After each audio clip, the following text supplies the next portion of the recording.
राधे राधे। माघ महात्म्य 21वां अध्याय।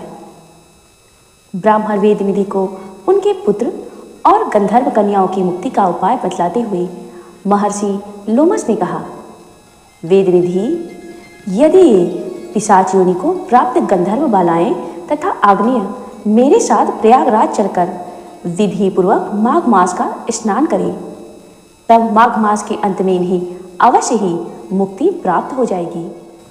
इसके अलावा मेरी दृष्टि में इनकी मुक्ति का कोई अन्य मार्ग नहीं है।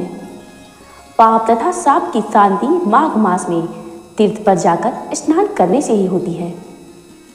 माघ स्नान के प्रभाव से 7 जन्मों तक के पाप भी नष्ट हो जाते हैं।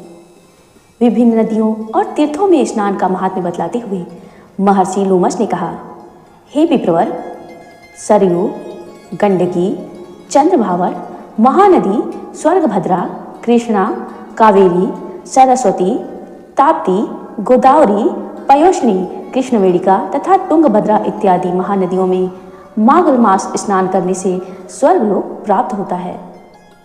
महर्षि लोमस ने अलग अलग क्षेत्रों में स्नान का महत्व बतलाते हुए कहा, नैमिषारण्य में माघ स्नान करने से विष्णु भगवान का सानिध्य प्राप्त होता है। तीर्थराज पुष्कर में माघ स्नान करने से ब्रह्मा का सामीप्य प्राप्त होता है। माघ मास का स्नान प्रभास क्षेत्र में करने से रुद्रगढ़ का पद प्राप्त होता है। कुरुक्षेत्र में माघ स्नान करने से इंद्रलोक प्राप्त होता है। देव सरोवर में माघ स्नान करने से योग सिद्ध फल प्राप्त होता है। देवकी में स्नान करने से मनुष्य को देव शरीर प्राप्त होता है। मास का स्नान गोमती में करने पर पुनर्जन्म नहीं होता और मोक्ष प्राप्त हो जाता है।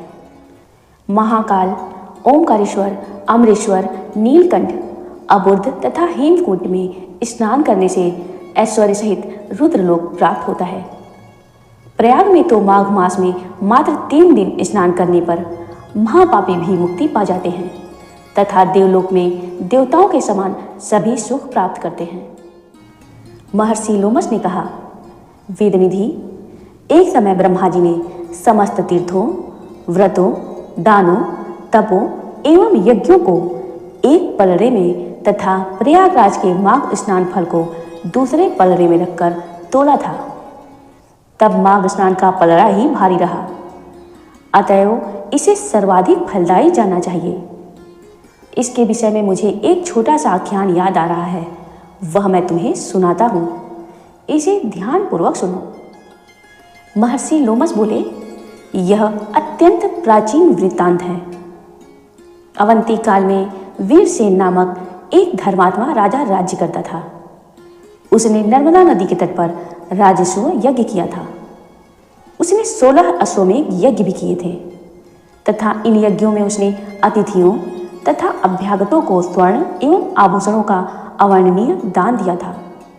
हे विप्र, उस धर्मात्मा राजा ने पर्वताकार अन्न के ढेर ब्राह्मणों को दान में दिए थे। वह दानी और धर्मात्मा राजा भगवान और देवताओं का बड़ा भारी भक्त था तथा गौ एवं स्वर्ण का नित्य दान करने वाला था।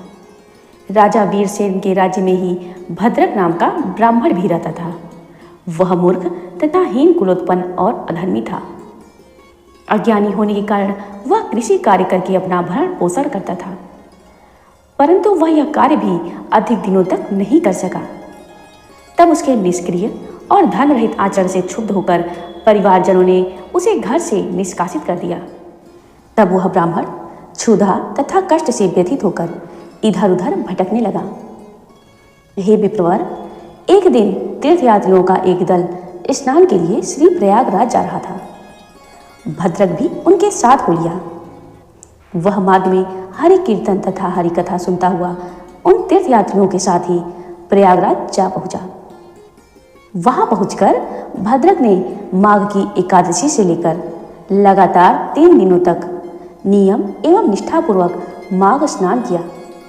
यही नहीं बल्कि उसने श्रम कार्य कर कुछ द्रव्य भी अर्जित किया और इस द्रव्य में से कुछ दान भी किया। प्रयागराज में माघ मास में 3 दिन के स्नान से ही उसका हृदय परिवर्तन हो गया। उसने संकल्प किया कि अब वह आजीवन चोरी, निंदा, द्वेष, ईर्ष्या इत्यादि अपकर्मों से मुक्त रहकर इंद्रियों को वशीभूत रखकर जीवन व्यतीत करेगा। सत्य और अहिंसा का पालन करते हुए शुभ कर्मों में लीन रहेगा। उसने आगे अपने संकल्प अनुसार ही जीवन व्यतीत किया।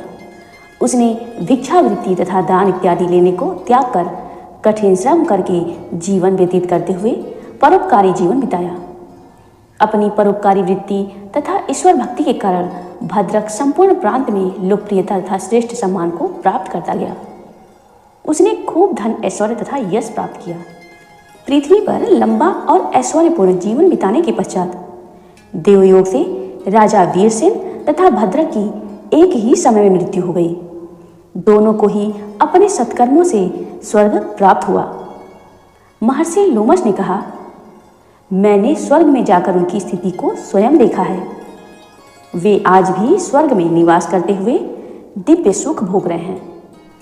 अपने नेत्रों द्वारा देखा हुआ प्रयागराज में माघ स्नान का यह महत्व मैं संपूर्ण रूप से मुख द्वारा वर्णन नहीं कर सकता हूँ। हे विप्रवर, इस विषय में तुम अब पिशाच मोचन नामक एक आख्यान सुनो। प्राचीन काल में दयासागर तथा देवदूति नामक वैष्णवों ने पिशाचों को मुक्ति प्रदान की थी। इसे ये गंधर्व कन्याएं तथा तुम्हारा पुत्र भी सुने। निश्चय ही इन्हें पिशाच योनि से मुक्ति प्राप्त होगी।